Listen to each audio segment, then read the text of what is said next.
everyone. Let's get dangerous. This is so cool. I know. It feels so right. With Ciely. He's opening our minds to new ideas. Kill him! Who is that guy? Your mama. You just made the list. Oh, wait, you serious? Let me laugh even harder. It's all in football. Sure, we talk about it all the time. Really? No. Burn.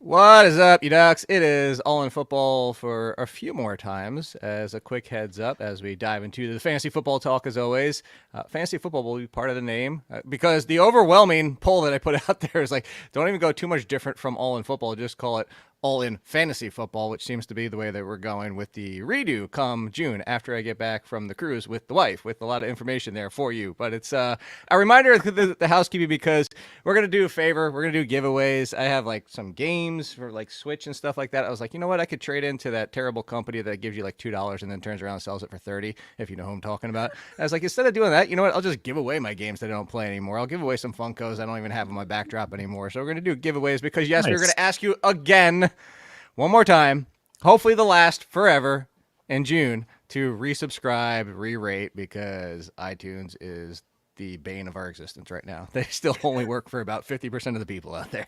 So we're going to try and fix that one more time. And one more time is one more thing. I need one more win. Meaney, just like the Texans, something finally arrived because it was on back order after game 3. And since then, Oh, wow. Uh-oh. the Rangers are 0-2. Just so you know, this took forever because I have a very weird shaped head. I can't wear the normal hat, like the hats with that stick, the baseball hats. I can't wear it like anything like that. Yeah, so I have to have soft tops. So it's very hard to find a soft top Rangers hat, which on top of it is also, it's got the thing in the back instead of, I prefer fitted, but I couldn't even find that. And this was on back order delay. It actually came from MSG. I'm assuming it's way overpriced because it's from MSG. But anyway, this arrived, and now the New York Rangers are now 0-2 since that has arrived. Oh, you're the reason. There's a lot of Ranger fans at FTN, like just our subs, and the chat is always bumping. So I'll be sure to tell them, especially if New York finds a way to lose another one, that you are the reason. But if they lose the next game and it's 3-3, I don't even know. Put that hat away. The way you said you were the reason, there's old Michael W. Smith, Christian alternative rock. I don't even know what you call him. Back in the 90s and 2000s, you're the reason going through. I haven't heard that song too, right? 50. Oh yeah, that's a different one. That's some bad feelings. Like you're the reason that I got better because like my life. I don't even know if that was about a girlfriend. I don't know. What are we talking? We're talking fantasy football today. Yeah. Fantasy football rookies today. And all in. I know. Football. Yes, coming soon, which will still be the same show. Looking at the rookies, I thought something different. Like we talked about them last week with Harditz. We talked about them with a couple of different people since you kind of gave you a little bit break. I know a ton of going on for Chris Meaney, hardest working man in the business, never sleeps. And so I said, you know what? Let's kind of like figure out for redraft only. We've been talking the rookies, but now let's talk about like their rankings. Like where are they going to be? And the interesting thing is because how deep this wide receiver class is and how weak the running back class is, as people well know, as what's been talked about. I'm also going through and I'm looking at my overalls and I'm like, you know what? I have a feeling we might get disappointed in fantasy. Like because it's so talented, there was a lot of, we talked about it, the wide receiver. There's a lot of wide receivers that land in the spots that, okay, that's fine, but it's not going to do a lot for them because of the quarterback play, because of the depth chart. Another, Odunze, right off the top. You know, I already had people say me, you're crazy to have Odunze. Like, overall, Odunze doesn't even check inside my top 120 because just like Jackson Smith and Jigba last year, he's in a spot where at the end of the season, he probably won't finish inside the top 120 and puts him around something 50-something at wide receiver. Obviously, Keenan Allen gets hurt, obviously, but the point being is I don't think there's going to be as many inside of a top quote-unquote 100, kind of that range as people might think, and overall, I think it might be surprising. But the obvious one is we know, there's no disagreement, Marvin Harrison is clearly the best fantasy rookie overall, regardless of position, right? Or do you want to make a case for Jayden Daniels, Meaney? No. I know. Yeah, like that would be the only guy that I think I could make a case for, but like an overall standpoint, no. I mean, this the way that we go about our drafts, and we've been telling people, to go about their fantasy drafts as well. I mean, a quarterback that early is not really the play, but I think he's going to be valuable. I've been doing a lot of best ball drafts, and I see him as quarterback 14. And I think that's terrific value for Jayden Daniels. Yeah. And I think he is going to climb inside, roughly the top 10. We saw this last year from Anthony Richardson. It was very, very similar. He was going roughly quarterback 12, 14, and then he really picked up steam. Now he's quarterback 5 on average ahead of Joe Burrow. But yeah, I think Marvin Harrison Jr. is just set up so nicely. I know they picked up Zay Jones, and they got a nice, sophomore wide receiver that they like, that we both like, in Michael Wilson, but he is set up really nice. And I know we haven't seen a lot from Marvin Harrison Jr., like combine stuff, no pro day stuff. Like he's just, people are saying he's dropping a lot of passes, but like I wouldn't overthink this. Every time we've seen an alpha in Kyler. Oh, hold on. Do you remember who dropped a lot of passes? Jamar Chase. Like for everybody out there that doesn't remember, like it just seems like it was like ages ago. He said something weird about the football too, right? Yeah, the football's a different size, and the shape and feel is a little bit different than what he remembers in college, and is like, oh my god, he's dropping practices and camp, and like everybody's full on panic mode. And we sat here on this very show, and we weren't the only ones, but we sat here and said like, stop. It's Jamar Chase. Guess what, Meaney? Stop. It's Marvin Harrison. I remember Jamar Chase falling to like wide receiver 26, 27 roughly at that moment when all of those things are happening, the comment on the football, the drops. And also keep in mind that he wasn't catching passes in training camp from Joe Burrow. It was Brennan Allen, I think, that Burrow's hurt. But yeah, it's, I go back to Hopkins and I don't want to compare the two. I'm just saying, like, number one wide receiver in Arizona's offense has just gotten so much volume. Hopkins a couple years ago, then when Hopkins had that suspension, Marquise Brown. And then even last year when there was really just Trey McBride on the team, Kyler was just giving this guy the ball all the time.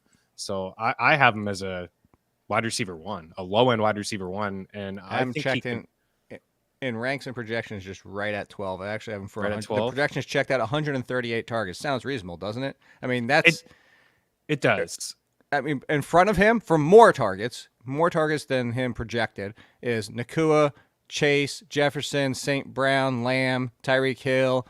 He's got 1 more than A.J. Brown. This is projections again. Garrett Wilson, he's got 2 more. He's behind Devontae Adams by quite a bit. He's 1 more in front of Hopkins. So, like, it seems like a pretty fair number. Some of those guys much further behind him because of the offense they play for. So his line ends up being, again, projections. You can go on the Athletic site and download and say, I think you're dumb. He's not going to get that. Let me tick it down, and you can see how far he moves down. But point being is this checks out to 86 receptions, 1,167 yards, and 7 touchdowns for about 201 fantasy points. I think that might even go under. Like as in that line might be under of what he can do. Yeah, I think that's like just, safe floor there. I'm looking at your rankings too. I have them fairly similar. I think I'd lean maybe Mike Evans over him, but it's same tier with these guys. And I'm just taking a look at FTN. Would you go Adams or Harrison? I went back and forth on that one a lot. It's like, if you told me Gardner Minshew was back with the Raiders, I'd say Adams. But 100%. I agree with you. If it is Minshew, and I feel like under center for the entire year, if you said all 17 games of Minshew, I said backwards. You know what I'm saying? All 17 games with Minshew, I'd be like, boom, lock it up. Top 10. But the Aiden O'Connell experiment might last a few games. It may, and if you're the Raiders, you probably should get another look at Aiden O'Connell. But I think maybe to start the season, they feel like, hey, this is a new start. Gardner Minshew's done some good things over the past couple of years. Some moments in Philadelphia, some moments last year when Richardson went down. Let's maybe we can win a couple games here to start the season off strong with Pierce. Like that could be the mindset of Antonio Pierce, because I think he gives the Raiders a better chance to win. And if it's him under center, I'm totally with you. Like if you told me that Gardner Minshew would even play 15 games, I think I would lean DeAndre Hopkins. He's still arguably the best wide receiver in football. There's a couple, Jacoby Myers, and they probably want to run. Yeah, Devontae Adams. I still think he's one of the best wide receivers. You said DeAndre Hopkins. That's right. Oh my goodness. Okay. I'm still snoozing here this morning. Hopkins on my mind. Devontae Adams, I think he's still arguably the best wide receiver. The route running ability, everything. Just got to get a quarterback that can get him the football. Man, he had an awesome season with Derek Carr 2 years ago, so he could have a really good season. And the volume should be there. Let me give you one more toss-up before we get deeper into rookies, the ones that people don't know about. If you're on the clock right now, Meaney, and I'm not looking at your rankings, so this is a kind of secret to me. You're on the clock. There's 2 wide receivers. One is Marvin Harrison. One is Garrett Wilson. Who are you taking? I knew you were going to say that. Because that's the debate that you're going to have. I know, and here's my argument. The only place I'm going to have Garrett Wilson is my home keeper league because I got him on the super cheap when he was a rookie, and I've been holding on to him. I have 13 in snake drafts. I'm not getting Garrett Wilson. There's no way on earth he's going to be the 13th wide receiver off the board. But here's my point about Garrett Wilson: for him to finish 13th at wide receiver would be a massive uptick of what he's done. And I'm including points per game because obviously you have some players that only played 12, some played 14. You play a full 17. Point being, points per game the last 2 years, his first 2 years of his career, just over 10. To get to low end, as in wide receiver 12, to get low-end wide receiver 1 territory to finish there in fantasy and half-point PPR like we always default to, he needs 14. And I know Aaron Rodgers is a massive, otherworldly upgrade when you talk about the quarterback that Garrett Wilson's been dealing with for the past 2 years. However, 4 points per game is also a massive uptick, a 40% increase per game over what he's done. I'm not saying it can't happen, but that's just to get, and that's not even to get to like wide receiver 5. That's just to get to wide receiver 11 or 12. And I think that's why, and I have Wilson at 13, but that's why I would actually take Marvin Harrison. It's not even so much that, it's just Garrett Wilson for me might fall into actually it's funny, the production that I have for Marvin Harrison that I comped him to coming into the draft was DJ Moore. I feel like Garrett Wilson actually might be the DJ Moore that didn't score touchdowns that we used to. So Marvin Harrison for me is 2023 DJ Moore. I feel like Garrett Wilson might end up being career before that DJ Moore, which is good for wide receiver 15, 16, 17, 18, but that's what he is every single year. And it's not a bad thing. It's just not what people wanted to be. Yeah, it's the expectations, it's the imaginary ceiling. All those things are baked into the price. I'm looking at my rankings. I actually have Evans, Adams, Harrison, and then Wilson as wide receiver. You're with me. I have him at 12, but I could easily see Chris Olave and Drake London. I think I'm a little bit sour on Deebo Samuel, but he's probably safer at this point. But Chris Olave and Drake London as the number ones on those teams. And I know that Garrett Wilson will be as well, but there's still a lot of questions that I have about Aaron Rodgers. When's the last time we've seen him be productive? Because his last season in Green Bay wasn't good. It wasn't a good season. And I know he was producing numbers for the McAfee podcast. That's the last time he's been productive. I mean, he had no Adams in that final year in Green Bay. He was turning the ball over in the red zone. There were multiple turnovers. He didn't look like a great quarterback. He looked like a guy that the decline was hit, and it was like happening quick. And then we just saw 1 or 2 plays from him last year. So I'm not even completely sold that Rodgers is going to come in and be like, he's going to be an upgrade over what Garrett Wilson has had, but I'm not completely sold that we're getting even close to MVP like Rodgers. Like, this is a guy, I don't know. Been that into the rookie conversation. We're going to come back to do overall rookies, but let me turn that back and say, we've already definitively said Jayden Daniels for both of us. Jayden Daniels, I have him he's my last QB1 as of right now. I would still go Love. I would still go Kyler Murray, who we're talking about. And it might come out to be with Jayden Daniels, if everybody keeps hyping him up with what we're talking about, and you bring up Anthony Richardson and before he got hurt and what Anthony Richardson was doing, we might get the fact where now Daniels is in front of Love, and then now he's going by like Dak and Joe Burrow, and then I'm going to be out on it because somebody as big as a fan since day, if you've been paying attention this offseason, before and after the draft, Jayden Daniels' hype train is on this show. But at some point, the train's got to pull over the station and stop because if it's going to be QB 6 or 7, I'm going to hop off and find another one. 100%. So I'm bringing up the other one. Right now, in drafts, would you be with me and say if they're both on the board, you're taking Caleb Williams over Aaron Rodgers every single time? Oh, yeah. Not even close for me. I'm not even a debate. I haven't even seen Caleb Williams toss a ball in the NFL yet, and I'm still in. Yeah, it's the mix of the weapons. It's the concerns I have about Aaron Rodgers and the age.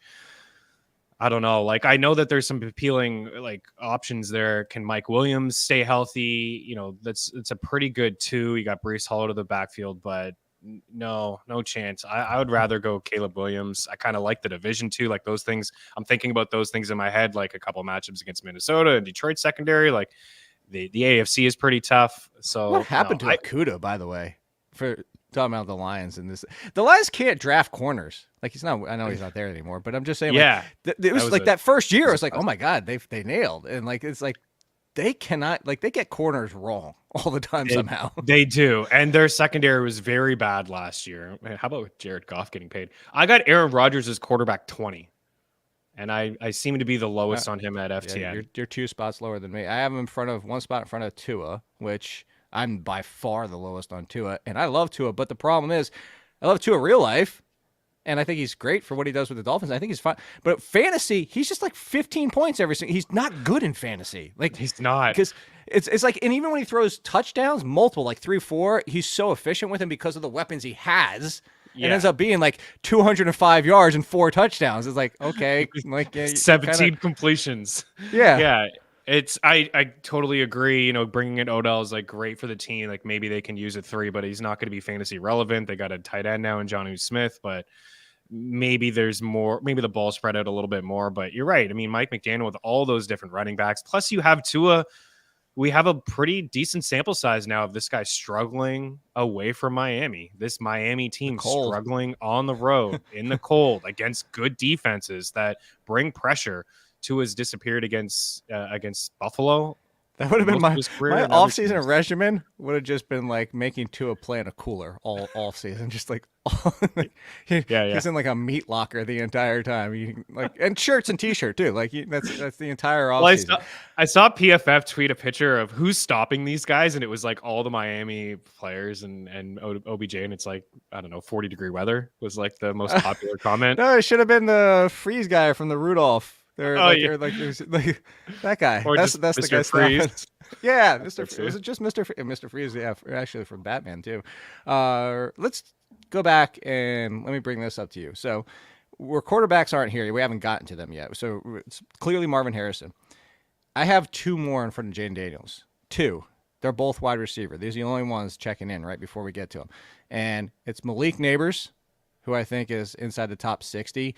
And if it wasn't for the fact he was going to play with Daniel Jones and Drew Lock, would be even higher. Speaking about Odell Beckham, somebody to talk about the next greatest thing since the LSU Odell Beckham, which, by the way, more money or more touchdowns? More millions or more touchdowns for Odell Beckham in 2024? I'm going with more millions. Yeah, more millions. Yeah. All right. The other part here is Keon Coleman, and that has nothing to do with his social media presence being probably the best of all. Yeah, I mean, like he'd be top 50 if so. There would be no question about it. I mean, honestly, his social media presence alone, he'd probably be a wide receiver 1. But Malik Neighbors, Keon Coleman, are you good with both of these wide receivers before we get Jayden Daniels off the board? Rookies only. If we're only and again, redraft only. We've already done Dynasty. This is redraft only for 2024. Harrison, Neighbor, Keon Coleman, Neighbors, and then we talk about Jayden Daniels. Yes. Neighbors is kind of set up very similar as Marvin Harrison. Is just like he's automatically the best wide receiver that the Giants have. It's just the quarterback play, of course, but just the way that he can move all over the field. I think he's going to help whoever is the quarterback, Drew Lock or Daniels, Jones rather. It's like, man, I want to forget his name. Like the move. Oh, you saw Neighbors call him Daniel Jones. It's just like, was he trolling or did he not know? No, I can't imagine I he honestly was trolling. He just like had no idea. He just I actually do even think he possibly. You're talking about somebody who just had Jayden Daniels as his quarterback forever. Yeah. And I think just being on the. I mean, we've misspoke on this show. I've mispronounced names. We make up words all the time because we're like tripping over our own words. So I could see it just happened to be really funny that I mean, think about it. Jayden Daniels, Daniel Jones. To go I was like Daniel Jones. Like I'm giving him a pass for this one. I don't think he was trolling. I don't think he didn't know the name of his quarterback. I just think it's a very easy name when the quarterback that you just played with for some time and you're switching to another one. Like anyway, all right. I just want to. I'm actually giving him a pass Yeah, we give him a pass. No, he's a freak, right? I mean, you just said he set the LSU records. There's been a lot of good wide receivers come out of there. I know he played like 2 or 3 years, so a little bit more than Justin Jefferson, Chase, and OBJ. But man, he can do anything, everything. So pretty excited about him. I'd say yes. And Keon Coleman, I would say yes as well over Jayden Daniels. And I think there's one more wide receiver I would probably put ahead of Jayden Daniels we can get to. Yeah, we can get to. Who would it be? Because it's your boy Lad. It's really? your boy Lad McConkey. So this is interesting. I like the landing spot. Lad is actually, so to give you an idea, so my overall ranks, and this is where we go, and there's actually a break coming soon, like almost, if you want to call it, like a teardrop for there. The good time, not crying for these guys. I love these guys. But Jayden Daniels actually checks in overall at 100. Again, we're talking single quarterback, completely different. Actually, in Superflex 2024 only, even just redraft only, Superflex, Jayden Daniels would go in front of Marvin Harrison for me. Like that, it's Superflex. Yeah, it's a completely different ball game. But I go Daniels 100. Oh, this is overall. Brian Thomas 101, Xavier Worthy 103, and then Lad McConkey 104. To give you an idea, it's just Roman like Wilson rookie, probably can't be too far behind that. 108, and so Kirk Cousins is 102, by the way, and Caleb is 107. To give you an idea, so like I have, and that wasn't purposeful. It's just where they fell. I have no problem with your Lad McConkey call, and the pushback here. Look, what we're talking 4 spots, maybe one of the biggest McConkey fans there are, and I agree with you. Great landing spot. Justin Herbert needs that weapon, and everybody like, hey, look, surprising white wide receiver. Let's call him Cooper Kupp. Like that, everybody's doing that right now. Like it's so annoying. That's why I liked my comp, and it was a smash up comp of Deontay Lockett, Deontay Johnson, and Tyler Lockett put together. Because part of the argument against McConkey is that sometimes plays the slot and kind of runs those in-seam routes and all that. Like, okay, well, who does that? Tyler Lockett. And then he's open every single time, 15 yards downfield. Like, that's why I called him Deontay Lockett. But anyway, point being is I'm not convinced the offense, one, is going to pass a ton. We already know that. It's Greg Roman and this offense, 18,000 running backs on this team now. We know they're going to run. But on the second part of it, I'm not burying Quentin Johnston yet. Yes, I'm taking McConkey before Quentin Johnston. I think Quentin Johnston's career might be almost as done as Treylon Burks at this point because the Titans have clearly moved on from Treylon Burks already. Big time. But what did we say? What did we do? Meaning this time last year when we were talking about the rookies, what did we do? And I said this to Hardest last week. We sat here and said, Quentin Johnston is raw. He'll drop passes. He needs to clean up his routes. He's a big, great 50-50 ball guy. Athleticism through the roof for his size. He just needs to develop. And then we see his rookie season happen. Does everything we expected the bad to be, and now everybody's just like, he's done. It's like his career is over, and I get it. It's also doubly bad for him because of the coaching change. This is a staff has no ties to him. This is everything that we've seen before in other backfields and situations. So they draft McConkey. They draft actually 2 more wide receivers late. Cornelius Johnson's getting some buzz now. And then they have options on this team already in hand with Joshua Palmer and others. Darius Davis still on this team. Again, but none of these ties, except for the ones they drafted, are with, like, there's no tie for Harbaugh to be like, oh, yeah, we got to use Palmer. Right. So I'm just saying, what if he's the 3 from day one? Like, I love McConkey, but just play me out here is the fact that, like, what if it's a multitude of options and he doesn't even get 100 targets? He still leads the team with 90. All that to be said is why I would take Brian Thomas. This is where I'm going back to it. The other LSU dude who did terrific things in college, who made some terrific plays, who, by the way, people were like, oh, my God, who made that play? Oh, it had to be Neighbors. No, Brian Thomas, by the way. Led the nation in touchdowns, yeah. Exactly. Thank you very much. And who I've very much said that will put up Calvin Ridley's numbers because he's stepping into Calvin Ridley's role. Clear void of that role now that he's gone. Christian Kirk is not that role who could catch the most touchdowns with Trevor Lawrence as the quarterback in an offense that will pass. And that's my cat. Very, very long-winded, but there's and we're nitpicking spots, 101 to 104.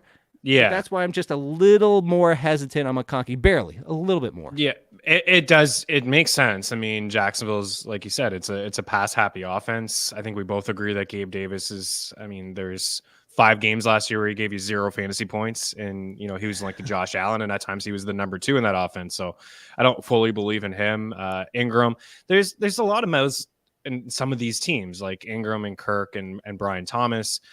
I like Brian Thomas more as a player than McConkey, like just overall as an actual player. So I think he has a higher ceiling. I think he definitely has a higher touchdown ceiling. Like he's definitely a burner, and he checks a lot of boxes. Or McConkey is that slot guy.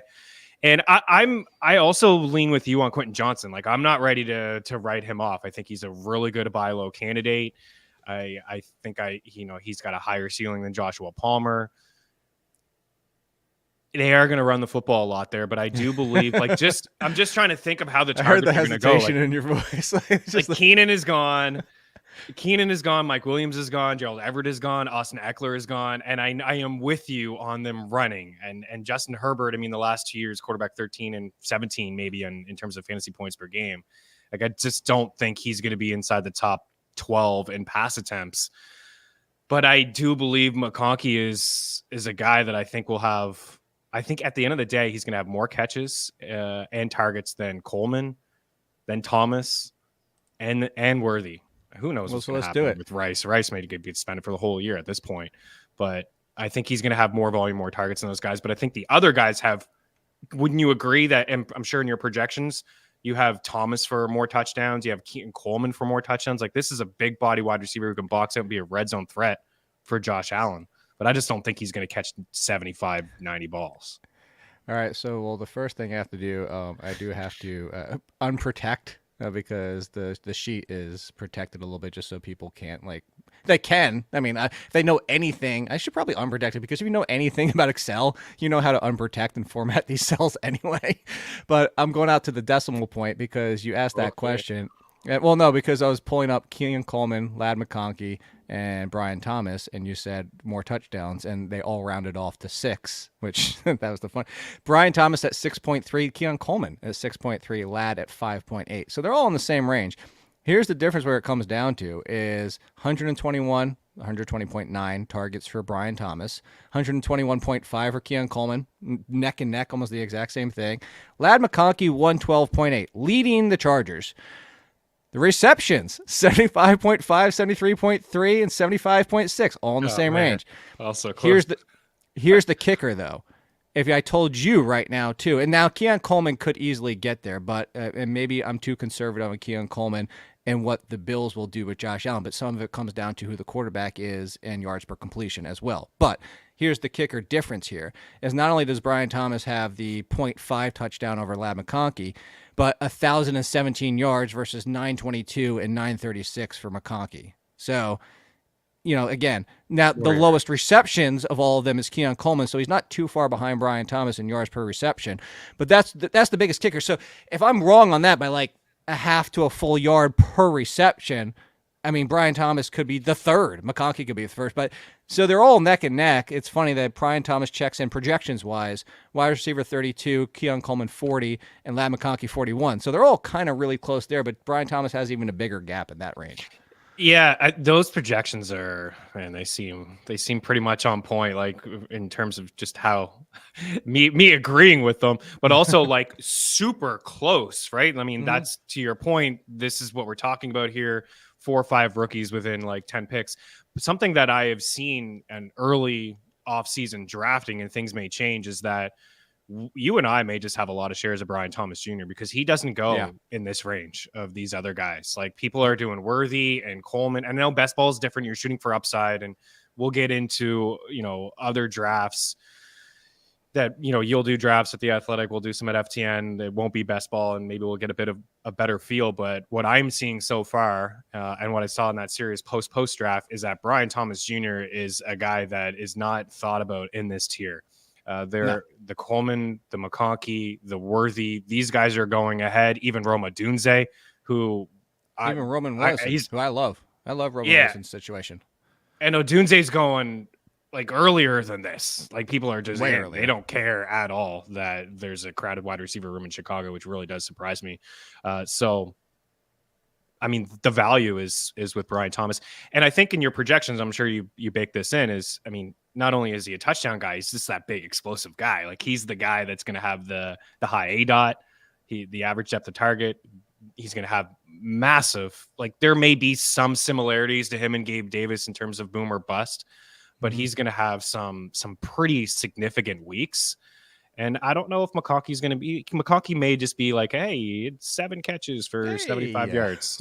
That's pretty good. But Thomas may have 4 catches for 125 and 2 touchdowns. That's true. Well, speaking of Thomas's, you ready for this? How about fantasy points per game last year? Same amount as this player, Michael Thomas, in his washed season at 7.0. More fantasy points than this player. DJ Chark, more fantasy points per game, to be clear. DJ Chark, Michael Wilson, Josh Downs, Simi Fehoko in his one game, more fantasy points per game. Darius Slayton, how about Marquise Brown in his washed season, which, again, it's a complete sidebar of the Xavier Worthy situation of whether or not, they offset each other a little bit. Even Curtis Samuel. Now we're getting big. How about we talk about the fact that, Noah Brown, 1.5 points per game more. Noah Brown. Romeo Dobbs, 1.5 points per game more. You ready for the name? Jackson Smith and Jigba. Wide receiver 64 in fantasy points per game. Yes, Keenan Allen could get hurt. Yes, DJ Moore could get hurt. Keenan Allen just got hurt again. However, exactly. You're going to draft the wide receiver 3.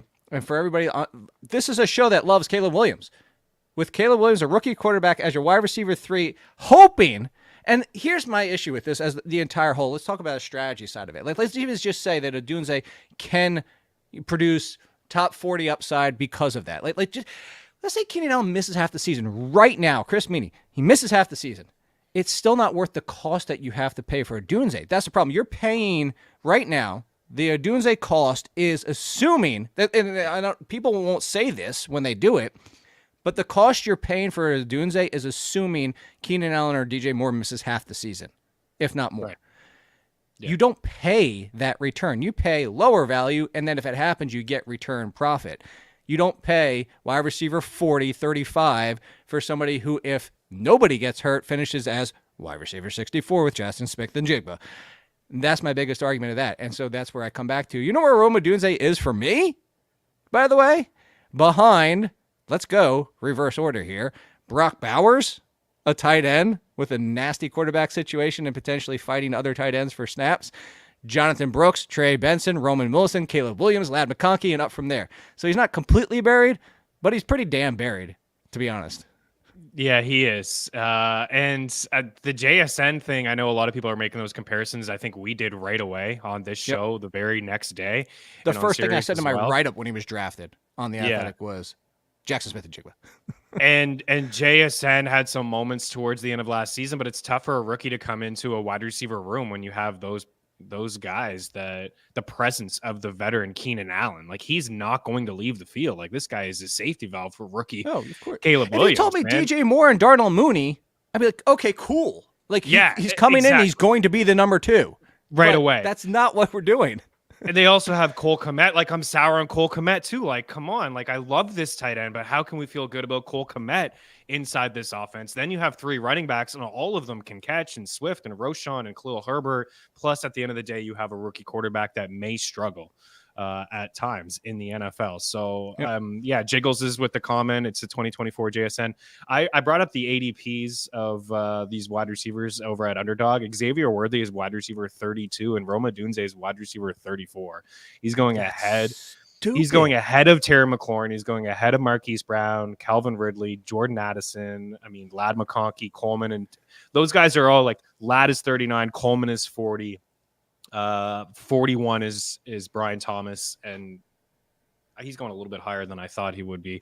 But yeah, Rome Odunze is getting drafted ahead of these guys, and we're talking about wide receivers that could be the 1 or the 2 on their team, whether it's Ladd McConkey as the 2, Keenan Coleman as the 1, or maybe the 2 on their own team. My projections for Odunze are higher than what Jackson Smith and Jigba just did, if you want to even argue the quarterback situation or whatever it might be. We're also talking about a defense that a lot of times on this very show, we talked about last year that offenses weren't having the greatest day because they couldn't get anything going on the run game, on the ground.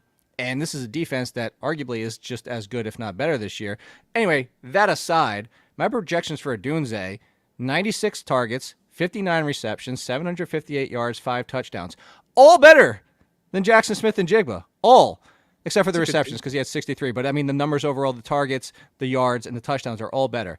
That fantasy point production checks in at 135. Do you know where that finishes at wide receiver? 41. They still not even inside the top 40 with, I think, pretty aggressive projections for a rookie in the third spot. Those are aggressive projections. Yeah, the 700 plus yards. Again, DJ Moore is really good. DJ Moore is really good, and he demands what wide the receiver ball. Did you say he was 34 off the board? Yeah, 34. Do you know who was wide receiver 34? Actually, I'll say wide receiver 33 because 34 missed 3 games. That was Jaylen Waddle. Wide receiver 33 last year was Terry McLaurin. Crazy. He has to be Terry McLaurin. So he has to put up 1,000 yards essentially because that's all Terry has done. I think 5 seasons in a row, 4 or 5 seasons in a row, 1,000 yards. I don't think he's ever had more than 5 touchdowns. At least over the past 3 or 4 seasons, he hasn't had more than 5 touchdowns. But 1,000 yards, that's what you're asking for here for, again, a rookie quarterback. And there's a lot going on. Anybody in front of him, in front of Terry McLaurin last year that didn't have 1,000 yards had at least 8 touchdowns, if not more. And that's also because Debo had 7 and 5. So yeah, we talked last week about Terry and Jahan. I think we're both excited for those 2 guys as winners to get a guy like Jayden in the offense. Again, Terry's had we don't need to do more about that. We're gonna do a whole nother show like just. But Terry, to this whole discussion of these rookies, these guys like Worthy and Odunze and Thomas and Ladd, for the most part, are going ahead. You know who we didn't even mention? And Terry McLaurin. That the projections, this is one of the ones where the projections and my rankings differ. So actually 2 different ways, 2 different directions. We should do a segment on that someday. Where we're going to this. So we have a long off season ahead. I like these talks.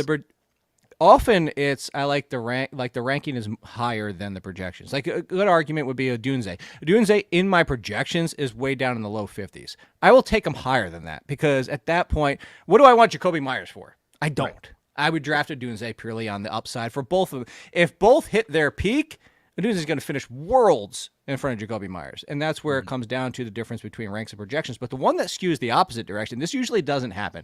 Usually doesn't happen where my projections like somebody significantly more than I do. The name is with the Carolina Panthers. The name is somebody who I really like as a player if we go back to the pre-draft process. It was McConkey and this guy were my other 2 favorite non-big name wide receivers. And it's Xavier Legette. And the projections have him up there by Xavier Worthy. That's how good the projections have him as the number. Again, that puts him as the number 1 in target share for the Panthers because of his ability and Thielen kind of stepping away to the side. Actually, no, that's not true. He's number 2 right behind Deontay Johnson, but they're number 1 and 2. Adam Thielen fell down to about 12%, 13%, kind of that he's going to get cast aside. Again, this might be burying Adam Thielen too soon. We did so at the beginning of last year, point aside. But I have Legette all the way down by Adonai Mitchell and Jalen Wright and Jermaine Burton down at 150. So if you had to pick which side, actually, I'll give you the overall ranking real quick and the projections of where Legette checked in so you can kind of have an idea here. So Legette checks in as wide receiver 43. Right there with Smith and Jigba at 46, by the way. My wide receivers for Legette have him all the way down in the low 50s. So which side? If you had to pick one, it's a big gap. That's where you're at? The low 50s, yeah. I like him as a player, too. I think he could fall in. I think he's actually 66. Be shocked if he was the. So he's outside the 50s. I think I have him late 60s as well. I liked the draft from Carolina from an overall NFL standpoint. It was probably not great, to be honest. They had a lot of holes, and they get Brooks in the second, but they drafted some playmakers and Sanders as tight end and Legette here. So they drafted some playmakers in the separator and Deontay. So I think Bryce Young is a buy low candidate as well. There you go. I was just going to say, I'm going to in Superflex, I'm going to have so much Bryce Young this year. Nobody wants him, and he's going as quarterback 32 in best ball too. It's come on, man. It's a cheap third stack. You could easily stack up Carolina. Thielen's free as well. I agree that Thielen takes a bit of a step back, but at that point of a draft and even in just a super flex with your buddies, you can get him as your third quarterback late and maybe pair him up with one of these Carolina wide receivers. But yeah, he's set up to have more success. I like Canals as a play caller. And Frank Reich, I don't know, man, that guy he was calling plays last year for Carolina. He was ticked off that the organization maybe went with Young instead of CJ Stroud. Like, this is my only thinking, because I saw him with Indy and he was great. With the Eagles, he was great. He was a terrific play caller. But when I watched Carolina, it's like they were unaware of the play clock. The play calling was so pathetic. It's almost like he just had a grudge with the organization. Like, screw you guys. You know, I wanted CJ Stroud. What? Like, I was going to make the comparison. We did it on this show because for anybody that wasn't listening last year when we said this on this show. No, it reminded me of a coach doing this with another quarterback. It was Matt Nagy with Justin Fields. Like, the offense was not designed. It's kind of like your point is it's kind of like we had this entire, like, of course I'm just like projecting out like this imaginary scenario, but you never know with how it looked. Yeah. You and I might be correct. It legitimately looked like he went into the draft and Reich was like, "This is my plan. This is the offense I want to run. This is the player I want." Yeah. And it's set for CJ Stroud. Yeah. And then they drafted Young, and he's like, F you guys. I'm still running the CJ Stroud offense. I'm still forcing him to try and play this offense. And then they're like, oh, by the way, okay, if you're going to force him to play this offense, maybe get him a weapon. They drafted a dude who can't separate. Like, I still think there's hope, but like, why? Like, there was nobody on this wide receiver crew that knew how to separate, and still, Mingo does not know still as of today, and that's fine. Mingo can be a fine wide receiver 3. But this room before they added Johnson and Leggett was like the old Cam Newton with Devin Funchess and what's the other one? I'm forgetting his name now. The two big 6'5" jabronis that they didn't know how to separate, and they're just like, oh, he'll just throw 50-50 balls all day long. And they're like, oh, wait. Kelvin Benjamin, thank you. The tight end at the end of his career. Oh God! No, I know. I'm just I just saw the chat. Is Jiggles cheating? I think Jiggles is cheating off that. Like he's predicting everything before we get to it because he said the Xavier Leggett. Kevin Benjamin. It's a great sidebar and a nice rant. I remember, just to add to that Fields and Nagy thing, I remember when they played Cleveland and Myles Garrett was like, yo, they didn't run one design run for Justin Fields. That's pretty crazy. We knew everything that was happening in that game, and we just our minds were blown that they didn't play to his strengths. And yeah, I mean, Reich last year, if he writes a book in 10 years, I'd say he talks about what happened in Carolina. But anyways, Young is set up for success. I agree with you on Leggett. He's gonna write Chapter 11, the Panthers. I screwed Bryce Young and the Carolina Panthers. Made me draft Mingo. I wanted CJ Stroud. Blah blah blah. All this nonsense. But again, it's going to look like a very different offense, and I'm not ready to. Just like Quentin Johnson, we can't close the book on these guys after 1 year, right? There's a ceiling there. So finish this up and talk with Leggett in the 60s for me, by the way. That's how close. Oh, yeah. I actually have him sandwiched between Khalil Shakir and DeMarcus Robinson. Apparently, I'm the high man on DeMarcus. Talk about a third. Here's a great example. Robinson. We sat here and we're like, DeMarcus Robinson can't keep happening, can it? And it keeps happening and keeps happening and keeps happening. They go into this season, and it's like, who's the 3 behind Puka Nacua and Cooper Kupp? It's DeMarcus Robinson. Clearly, DeMarcus Robinson, maybe not next year in the future, but as of right now, it is DeMarcus Robinson. This is the position that people were drafting Tutu Atwell for 3 years ago. Like, who's the 3? Because it's Matthew Stafford in this offense. So we sit here, and yet Jackson Smith and Jigba, Adonai Mitchell as of today behind Josh Downs, or even Josh Downs, whichever way you want to go. Odunze, all these wide receiver 3s on their team, not wide receivers for 3s in fantasy, their number 3s on teams are going rounds and rounds in front of DeMarcus Robinson. And I'm just like, guess what? I guess I'm going to have a lot of DeMarcus Robinson this year. Most owned wide receiver actually having best ball so far is because he's just 18th round. He's sitting there. He was an end zone target down the stretch too. And Cooper Kupp was playing. I think he had a touchdown in 4 straight games. So yeah, you have a guy linked to Matthew Stafford, a veteran wide receiver. Everybody wants those new shiny toys, but I think DeMarcus Robinson's pretty solid at the end of drafts.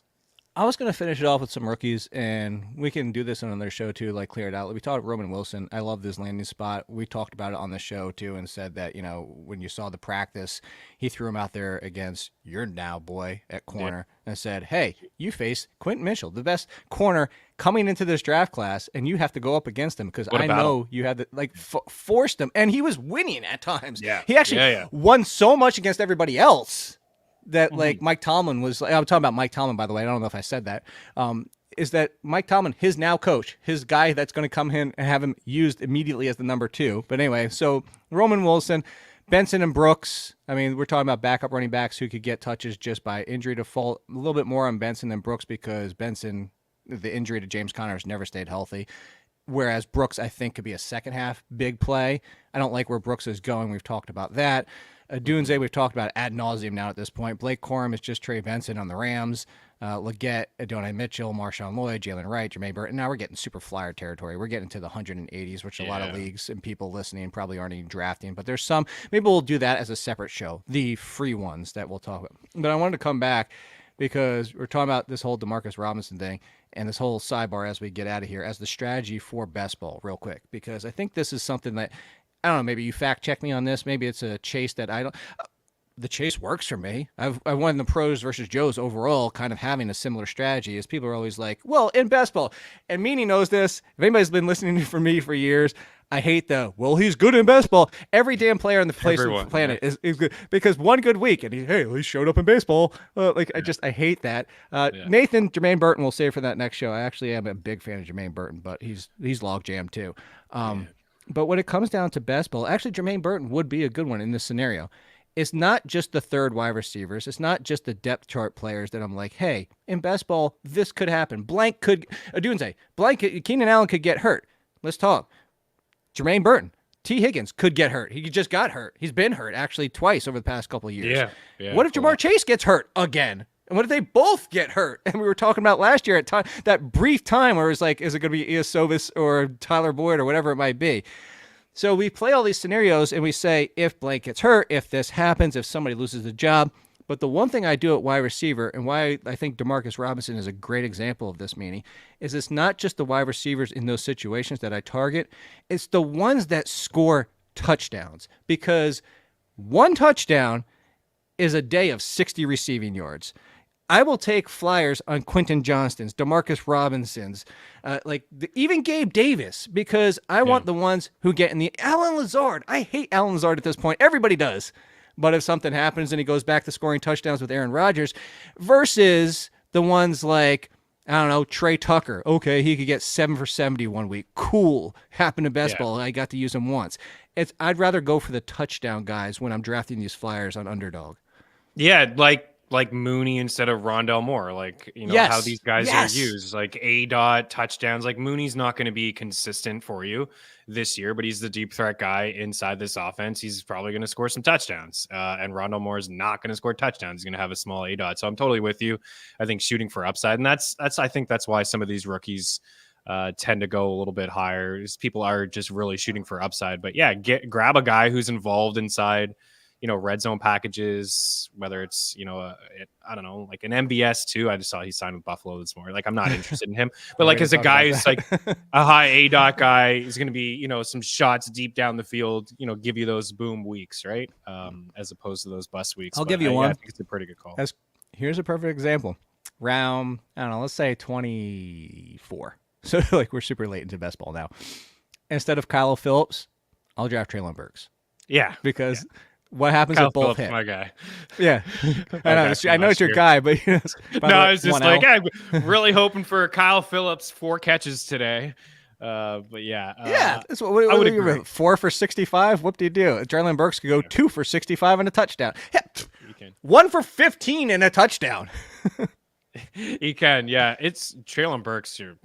It's crazy with the Titans. Right? What a turnaround. I mean, they didn't want to pay A.J. Brown. They draft Treylon Burks, and here they are giving Calvin Ridley money. And I love the I love the Tyler Boyd signing, like not from a fantasy standpoint for him, but I just like it more for Will Levis, and he's familiar with Brian Callahan. So I think that offense actually be a little bit better than people think. But one more thing on the way out. Like, I don't know how you feel about Adonai Mitchell. I like him overall as a player. I feel like the Colts, it's a good thing for the Colts to have him, but I think that we would be way more excited about him if he was a Bill or if he was a Chief or maybe as a Jaguar. Just, I feel like for Steichen, he gets his quote unquote AJ Brown to play that kind of role. He's not going to be like AJ Brown, but to play that role, some one-on-one stuff, because he will see a lot of one-on-one, right, Jake? Like Anthony Richardson and Jonathan Taylor only played like one game together last year, and I think the focus is going to be to like stack boxes. You got Pittman as a short intermediate type of route runner and Downs in the slot, and they all fit in perfectly now. But how much volume can we expect for for AD Mitchell on a team that's going to run a lot, even though they did play up tempo. But at the same time, Richardson's fairly raw as well. So, like, I'm kind of down on him in a redraft standpoint. I love him from a dynasty. You get him in your dynasty drafts, great. But I feel like he could be pretty disappointing from a redraft standpoint. Josh Downs on him? Is that what you're Be like, yeah, maybe I'm Josh Downs on AD Mitchell, who I do love. But So it's funny that you say that because I'm kind of down. Actually, the biggest thing that people have been coming for me when it comes to the Colts is not Mitchell. It's not even Josh Downs. It's actually Michael Pittman. You want to talk about, we'll save this for the projections show. Michael Pittman's not even inside the top 40 for projections at wide receiver. Okay. Now I ranked him as a low wide receiver 20s, and I mean low. Michael Pittman's another one I'm not going to have because I look at the projections, and I have him with almost 23% of the target share. That's still pretty aggressive if you're talking about Josh Downs, Mitchell, somebody at tight end. I'm actually assuming Jelani Woods takes the step forward over Mo Alley Cox and Granson this year. Taylor's going to get his share out of the backfield. I mean, Taylor's going to end up with 50-ish targets. Yeah. And at the end of the day, Anthony Richardson's going to throw the ball, 520, 25, 30 times this year? And when it comes down to it is simple math. Now we're talking about 120 targets for Michael Pittman with a 23% target share. 120.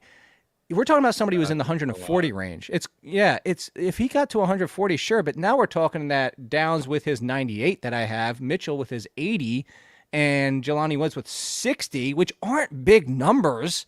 No. Like, somebody's got to lose out here. So it's either, as you mentioned, Mitchell completely ends up being a non-factor as a rookie. He comes in and kicks aside Josh Downs, which I just don't think is going to happen because my argument for Downs last year was the stylistic connection was similar to what Anthony Richardson threw to at Florida. And I thought that's the fit, and that's why he stepped past Alec Pierce. But you just come down to it, and it's simple math, Meaney. And I'm with you. I feel like I'm going to be out on all of them unless somebody got hurt in the preseason. Yeah, and I felt like it was such a small sample size of Richardson and Michael Pittman, but it's just different. It just felt different. The offense felt a little different with Gardner Minshew there as a guy who's just way different. Going to pepper Pittman. I can't see Pittman having a lot of double-digit target games moving forward. No, and that's my one, I guess, would be like the best ball situation. If Richardson gets hurt again and Joe Flacco plays anything like he did with the Browns, exactly. I know. So, I mean, that's the upside of it. And that's, to be fair, that's why I would still draft Pittman inside the top 30, even though the projections hate him. The projections hate Michael Pittman. Maybe that's how I'll phrase it. The projections hate, and then have that show. So that's a good stay tuned. We'll have that show. Stay tuned for that one, and then the projections love. We'll start, but we start bad. We start negative because I'm in a bad mood because the Rangers and my hat is ruining everything. Follow Chris Meaney at Chris Meaney over at FTN. Do we have any codes right now at FTN? I know, We don't actually, but we've adjusted a lot of our pricing, so it's a lot cheaper. That's if you already have, if you already have, FTN Fantasy, you can hit us up. You can get bets in DFS. We're all like one site now over at FTN Fantasy, so a lot of our pricing has changed. But yeah, ftnfantasy.com/pricing. Yep. So check it out over there. Check out Meaney and his great work and all the baseball and basketball for the playoffs. I don't want to talk about the hockey playoffs right now because I'm mad. You'll be fine. But you'll be fine. I'll either be happy or really, really mad next week. Peace.